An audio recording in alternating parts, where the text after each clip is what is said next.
Welcome to JP Boxing. Today we're here to talk about Martin Bakole, the new guy on the map on the heavyweight division, the absolute monster that just obliterated the next big American heavyweight hope. I say the new guy on the heavyweight scene. I've been calling this guy the dark horse of the heavyweight division, the one to watch out for when he finally gets his opportunity for quite a while now. And I know there's other people out there that have been raving about this guy for a while that have also just wanted to see him get that opportunity to show how good he really is. He got that opportunity on Saturday night on the undercard of Crawford versus Madrimov, one of the biggest American shows, one of the best American boxing shows in recent times. There was a lot of fights on that card, a lot of things to look forward to, a lot of things to talk about, but coming out of it, one man stole the show, one man took his moment in front of the thousands watching there and the millions watching around the world. As Michael Buffer always says, one guy took that moment and took it to the fucking max, and that was Mr. Martin Bakole right here. If you haven't seen the fight yet, go watch it. 5-round job. I'm not going to talk too much about it because I've done a little post-fight report or a post-show report for all the fights on the card. If you want to go check that out on my channel. And obviously, people, please subscribe and like the videos if you do like them, of course. But yeah, so I'll talk quickly, obviously, what happened. Just a quick glaze for it, just in case you don't know. He got in there, first round, straight away. It looked like a little boy in with a little kid with Jared Anderson. Like, literally, everything Jared Anderson was throwing at him, this guy, it was like it was, as I just said, a little kid punching him. He was literally laughing at it. It was hitting him on the shoulders, hitting him on the belly, and he was just standing there, walking forward, flicking out his shots, just waiting for that moment to where he catches Anderson with a little smirk on his face, like, what's this? What's this stuff you're throwing at me? Like, pitter-patter punches. And even when they were landing flush on his chin as we went later into the rounds, the guy was just laughing it off. And Jared Anderson is a hard hitter, man. 15 KOs out of 17 fights. Obviously unbeaten going into this. He's the real deal. Well, not the real deal, shall I say. He was a real exciting prospect coming into this fight. A lot of people thought he was the real deal. He still could be moving forward, Jared Anderson, but that's the topic for another video. We're talking about the winner, Martin Bakole here.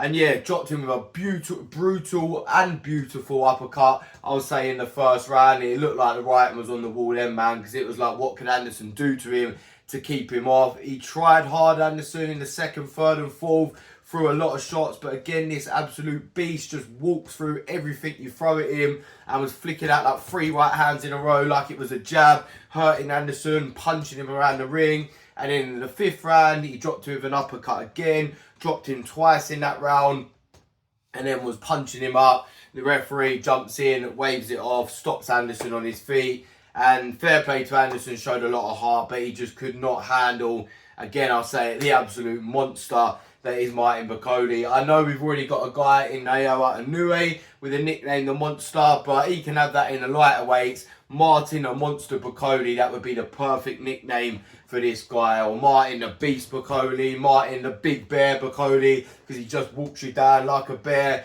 A lot of people have been comparing him to an old George Foreman, which is what he's actually like, but with quicker hands. And what a comparison that is, man. He just walked, like I said, just walks through everything, but he's got a little like slickness and skill to him as well. Like, he hasn't got the best defense, I'll say that, but maybe that's because Anderson, he just didn't rate the power of him, didn't rate the strength of Anderson. As I said, it was like a man being in there with a little boy.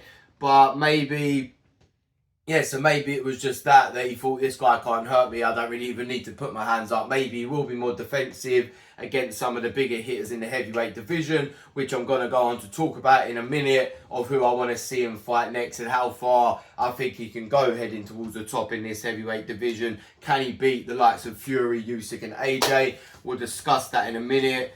But yeah, that's what he's got, man. He's got strength, he's got size, of course. He's fucking 284 pounds in this fight, but he's got quick hands with it. He's got a good boxing brain with it. He has improved massively since his loss to Michael Hunter in 2018. When you look at it now, that's quite a weird random loss, because I think if they fight now, Martin Bakole would absolutely destroy him. I think Michael Hunter's a top 20 heavyweight. Martin Bakole is a top 10 without doubt, maybe even top 5 potential heavyweight. I do think he's a dangerous fighter for any heavyweight on the planet. And yeah, he's just got this relentless thing about him where he gets in there. I think he said a quote before the fight where he was like, no man is going to stand in front of Martin Bakole and not go down. And that is the type of attitude he has now. I think obviously with the Michael Hunter fight, he did have a dislocated shoulder in the 8th or 9th round. Obviously, that meant he took a lot more punches. His trainer, Billy Nelson, who deserves massive credit, by the way,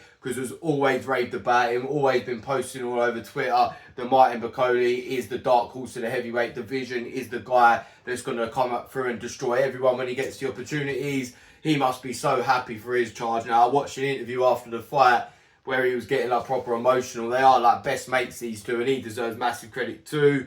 But yeah, he's obviously done massive turnaround work with him, become a lot smarter, become a lot fitter. But I think one of the main things he's actually done as well, which for a lot of fighters would be counteracted, but for him it's worked. He's piled on some size and piled on some pounds, but it hasn't slowed him down. If anything, it's made him more explosive. A lot of guys pile on the pads. You see like Ruiz and Miller and people like that come in overweight. You know they're going to be slow. He has kept the hand speed. He's become a more like nimble sort of fighter whilst putting the weight on. But with that extra weight and power, you just can't keep him off now. So yeah, I think he'd destroy Michael Hunter if they fought. So yeah, that brings me on. Let's talk about where I think he should go next. He did say he wants a Michael Hunter rematch. It's obviously playing on his mind. He thinks he could beat that guy now. As I said, I do think he would. Is there much value in doing that at the minute? I think there are bigger names and bigger fights out there that would mean more in terms of where he goes up the rankings and where he goes next. But Hunter is still he's still a big name. Definitely in America. He could fight on another one of these American Saudi shows. Bakole versus Hunter. Is it a main event? No. But is it a very good undercard fight? Yes, so he could get that one done pretty quick. This wasn't a hard fight for him at all, was it? So he could get that one done in the next 2-3 months if he just wanted to tick that one off of his list. But I do think the bigger fights out there, I think him versus Jarrell Miller would be a very big fight on another one of these American shows. He's obviously stole the show on this American/Riyadh season show here. He was the show stealer. Jarrell Miller was one of the other guys who was quite impressive. Got a draw with Andy Ruiz, but a lot of people thought he won that fight. Looks better than he's done in his whole career, in my opinion. Came in very good shape for him anyway. And I think, yeah, him versus Martin Bakole versus Jarrell Miller, two fucking huge units just going at each other. What a fight that would be. People would be very excited for that one. Getting a win over Jarrell Miller, I believe, now probably does more for your name and superstardom and your ranking than getting a win over Michael Hunter does. Even though probably a lot of people believe Michael Hunter's the better boxer, he just hasn't done much lately. And with boxing, it is a lot with the fans, the promoters, the rankings, everything. Or what have you done for me lately kind of sport, innit? And Miller's done a lot more than Michael Hunter lately to get his name out there. So that's a more valuable fight. But either of them would be good. Big fights in America for him. Paydays and fights that were getting closer towards a world title shot, which is what he ultimately wants with the likes of Fury, Usyk, AJ, whoever's got the belts when he comes for them. The one everyone's talking about, and I think is obviously the most mouth-watering, Martin Bakole versus Zhilei Zhang. Can you imagine the size in that? That's got to be about fucking 45 stone of fucking, I'm not going to say muscle, but power in the ring. They'll have to get an extra strong ring and an extra strong canvas for that, because if these two guys are clattering in there, these two guys are falling down, then fucking hell, man, that ring needs to be fucking strong. Those ropes need to be proper fucking tightened, made higher maybe, because the people that are outside the ring will be worried that these two are going to be punching the fuck out of each other and they're going to be going over the ropes and fucking landing and crushing someone ringside. That's the type of fight that would be. That is a main event in my opinion. That is absolutely huge. He wants to fight in Africa, he said. Imagine that fight in Africa, huge. Imagine that fight in Zhang's country of China, huge. Imagine that fight in Saudi Arabia, huge. I'd fucking go and watch that in an arena in the UK. It'd do well in America. That one I think is a main event or a very, very, very good chief support on a big boxing show, one of those Saudi shows. And yeah, if he wins that, Zhang obviously just destroyed Deontay Wilder. He's looking good right now. Again, got some momentum. He wins that one. You could say he's in line for a title shot already, especially if he does it in devastating fashion and managed to knock a unit like Zhang out, a guy who's never even been wobbled in his career.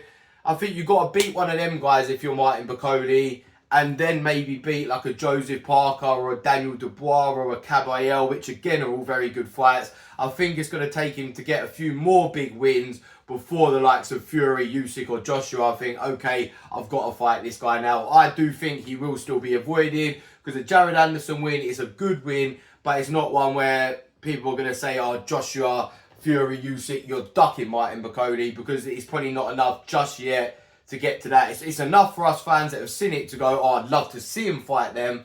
But for us to be like, you're fucking ducking this guy, there's probably guys that are more in line for a shot at the minute. But if, let's say he beat Michael Hunter, a Jarrell Miller or a Zhilei Zhang, and then beat a Parker or Dubois, you can't deny that he deserves a world title shot. And then if he's taking on Fury, Usyk or AJ, the top three guys still right now, of course, does he beat those guys? I think him versus Joshua would be very, very interesting, because Joshua has power. He could hurt Bakole and catch him early because he hasn't got the best defense. Bakole, I just said that. But if Bakole gets through those first few rounds without taking much damage, then it will become a very dangerous, scary fight for Joshua in the later rounds. Martin Bakole will take him to deeper waters than he's ever been in before, worse than what Ruiz took him to, worse than what Usyk took him to, because Usyk might have been outboxing him, but he wasn't really hurting him. Ruiz was kind of just like, Ruiz just scrambled his brain pretty much, and he just didn't know what to do. Here, Bakole will be popping him up, hurting him, leaning on him, making him fucking tired, suffocating him. And yeah, we'll see there how much Joshua's heart and desire and hunger has improved now. He seems like a hungry, really wants it, don't give a fuck guy now, Joshua. You'd have to prove it in this fight with a guy like Martin Bakole, mate. And I think it's definitely a winnable fight for Martin Bakole. I won't give a prediction for that just yet, because I'd really have to study that one and look at it when it happened. But out of the top three, that's the most winnable for him. I think Usyk would probably just box rings around him, if I'm honest. I think Usyk is an unbeatable fighter right now at heavyweight. I can't see anyone out there that beats him. Fury, if Fury stood in front of him and slowed down a bit more, I think Bakole, it's a winnable fight, but I think Fury's still very tough. I think he'd have enough to outbox Martin Bakole, and I'd make Tyson Fury still the favourite in that one right now. But it's an interesting one. It could be a close one, you know, but I think Fury's still got enough to beat Martin Bakole. But outside of the top three, I think he beats most guys right now, if I'm honest. The top three, they're winnable fights for him, except maybe the Usyk one. Watch out for this guy.